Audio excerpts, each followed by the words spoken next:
Jaundice এই নামটির সাথে আমরা মোটামুটি সবাই পরিচিত। আমরা অনেকে মনে করি এটি একটি রোগ। আসলে কি এটা কোনো রোগ? এবং অনেকের মনে প্রশ্ন জাগে যে জন্ডিস হলে আমাদের স্কিনের কালার, আমাদের চোখের কালার এগুলো হলুদ হয়ে যায় কেন? এর সাথে আমাদের মলমূত্র, যেটা স্টুল বা ইউরিন বলা হয়, এগুলোর কারণও পরিবর্তন হয়ে যায়। শুধু তাই না, রোমান ডাক্তাররাও এই জন্ডিসকে বলেছিল রাজবেদি বা কিং ডিজিজ। চলেন একে একে আমরা এই প্রশ্নগুলোর উত্তর জেনে আসি। আমরা যদি জন্ডিসের ডেফিনেশন দেখে আসি, তাহলে আমরা বুঝবো আসলে জন্ডিস কি একটি রোগ নাকি কোনো বড় রোগের সংকেত মাত্র। জন্ডিস হলো একটি মেডিকেল কন্ডিশন যখন আমাদের রক্তে বিলিরুবিনের পরিমাণ মাত্রা অতিরিক্ত হয়ে যায়, মানে অনেক পরিমাণ বেড়ে যায়, এবং যার ফলে আমাদের ত্বকের কালার, আমাদের চোখের সাদা অংশের কালার এগুলা হলুদ হয়ে যায় এবং মলমূত্র এগুলোর কালারও পরিবর্তন হয়। সো জন্ডিস মাত্র একটা ইন্ডিকেটর, এটা কোনো ডিজিজ না।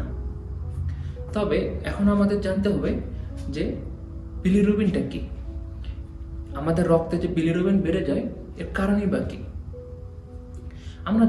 আমাদের শরীরে যে রেড ব্লাড সেল বা লোহিত রক্তকণিকা আছে, এগুলো আমাদের বন মেরু থেকে প্রতি সেকেন্ডে মোটামুটি 2 মিলিয়ন রক্তকণিকা উৎপাদন হয়, এবং সেগুলো আমাদের শরীরের যে একটা অর্গান আছে স্প্লিন, এখানে গিয়ে আবার 2 মিলিয়ন পার সেকেন্ডে এটি ডিস্ট্রয়েড বা ধ্বংস হয়ে যায়।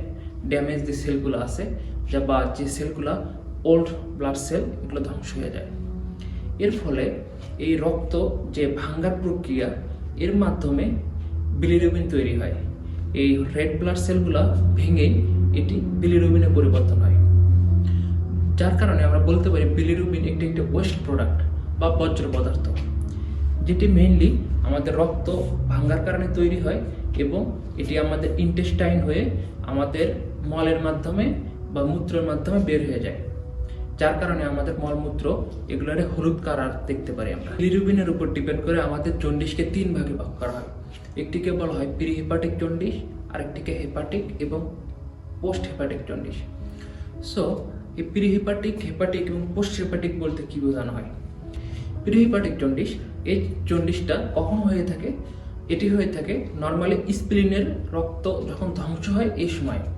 আমরা জানলাম যে মোটামুটি পার সেকেন্ডে আমাদের রেড ব্লাড সেল 2 মিলিয়ন করে ধ্বংস হওয়া শুরু করে, কিন্তু যখন এই ধ্বংসের পরিমাণ আরও বেড়ে যায়, যার কারণে আমাদের শরীরে বিলিরুবিনের পরিমাণও বেড়ে যায়।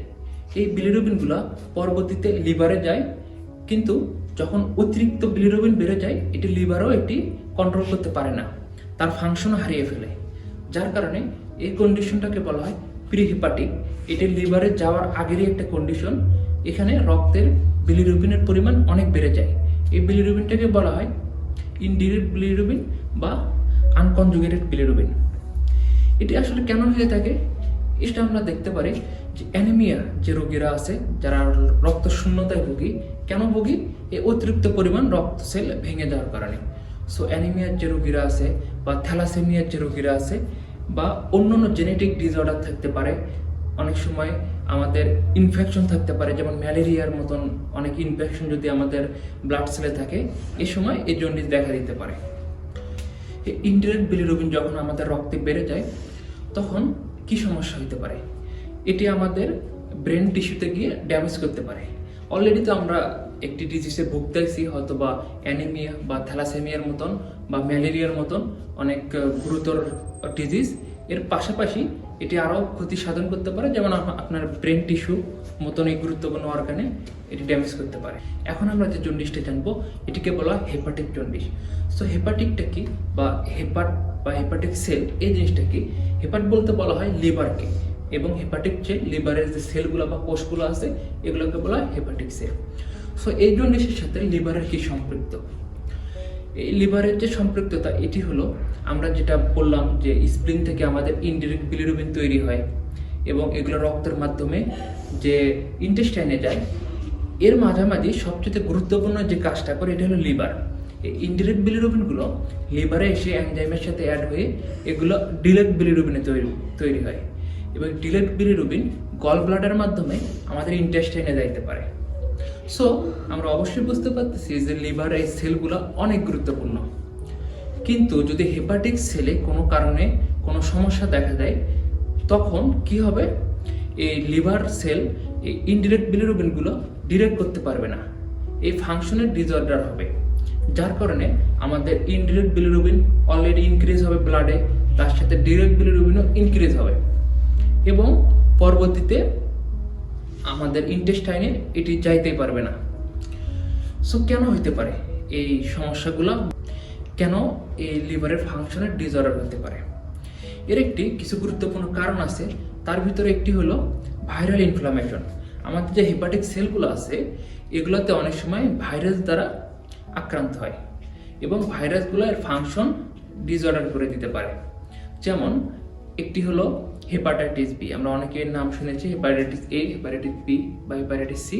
এই বিভিন্ন ধরনের ভাইরাসের কারণে এই লিভার সেল তার ফাংশনের ডিসঅর্ডার হতে পারে। এবং শুধু তাই না, অনেক পরিমাণ অ্যালকোহল এবং দীর্ঘদিন যদি আমরা অ্যালকোহল সেবন করে থাকি বা অ্যালকোহল পান করে থাকি, এই অ্যালকোহলের কারণে এই লিভারের ফাংশনের ডিসঅর্ডার হতে পারে। এটাকে বলা হয় alcoholic cirrhosis. So liver cirrhosis আমরা বললাম হেপাটাইটিস, এর সাথেও আরও কিছু সমস্যা হতে পারে। যেমন যদি কোনো কারণে আমাদের লিভারে অনেক পরিমাণ ফ্যাটি টিস্যু জমা হয়, এজন্য লিভারের ফাংশনের ডিসঅর্ডার হতে পারে। সো এটি একটি লক্ষণ আমরা দেখতে পারলাম যে যদি এই পরিমাণ জন্ডিস হয়ে থাকে, আমাদের হেপাটিক জন্ডিস, এর কি কি কারণ হতে পারে আমরা জানলাম, যে লিভারের যে সেলগুলো এগুলোর অনেক ক্ষতি হতে পারে। সো আশা করি আমরা বুঝতে পারলাম যে কেন এই হেপাটিক জন্ডিসটা হয়। এটি আসলে যখন লিভারের সেলগুলোর ফাংশনের ডিসঅর্ডার হয় তখনই আসলে এই জন্ডিসটা দেখা যায়। এবং থার্ড যে জন্ডিসটা, এটাকে বলা হয় post hepatic jaundice. Post hepatic মানে লিভারের পরবর্তী যে ধাপ, এই ধাপে যদি কোনো সমস্যা হয়, এই কারণে যে জন্ডিস তৈরি হয়, এটাকে বলা হয় পোস্ট হেপাটিক জন্ডিস। ভাবলাম যে ফার্স্ট স্প্লিনে কোনো সমস্যা নাই বা লিভারে কোনো সমস্যা নাই, কিন্তু যদি গল ব্লাডারে গিয়ে কোনো সমস্যা তৈরি হয়, যদি এই বিলিরুবিনগুলো গল ব্লাডারের মাধ্যমে বাইল ডাক্টের মাধ্যমে যদি পাস হইতে না পারে, এই কন্ডিশনে যে জন্ডিসটা দেখা দেয় এটাকে বলা হয় পোস্ট হেপাটিক জন্ডিস। সো কেন হয়ে থাকে এই জন্ডিসটা? এই জন্ডিসটার কিছু কমন কারণ হতে পারে, যেমন স্টোন। আমাদের গল ব্লাডারে যদি স্টোন হইতে পারে কোনো কারণে, বা আমাদের গল ব্লাডারের যে নালী আছে, বাইল ডাক্ট বলা হয়, এটা আসতে কোনো টিউমার হইতে পারে বা সংকোচন হইতে পারে বা ইনফ্লামেশন হইতে পারে। এই সব কারণে আসলে এই জন্ডিস হইতে পারে। সো আশা করি আমরা এই বিষয়ে বুঝতে পারলাম যে আসলে জন্ডিসটা কেন হয়ে থাকে। এটা আসলে কোনো ডিজিজ না, এটা অন্যান্য ডিজিজের জাস্ট সিমটম হইতে পারে। সো অবশ্যই আমাদের সচেতন হইতে হবে। যদি এমন সিমটম দেখা যায় তাহলে আমাদের কি করতে হবে? ডাক্তারের শরণাপন্ন হইতে হবে এবং এই ডিজিজগুলো কোন ডিজিজের কারণে হইতেছে, আমাদের কোন অর্গানের সমস্যা হইতেছে, ফাংশনের ডিসঅর্ডার হইতেছে, এগুলা আইডেন্টিফাই করতে হবে, দেন চিকিৎসা নিতে হবে। এবং আরেকটি কোশ্চেন ছিল যে এটাকে কিং ডিজিজ বা রাজব্যাধি কেন বলা হয়? সো এটা আহামরি তেমন কোনো কারণ নাই। এটা আসলে কেন বলা হয়, এর একটি কারণ হলো আমরা জানি যে হেপাটিক যে সেল, এটা একটি গুরুত্বপূর্ণ অর্গান আমাদের শরীরে। যেহেতু এটার সমস্যা এবং এটাকে একটি অঙ্গ বলা হয়, এই জন্য এটাকে রাজব্যাধি বলা হয়। এবং আরও কিছু কারণ আছে এই রাজব্যাধি বলার পিছনে।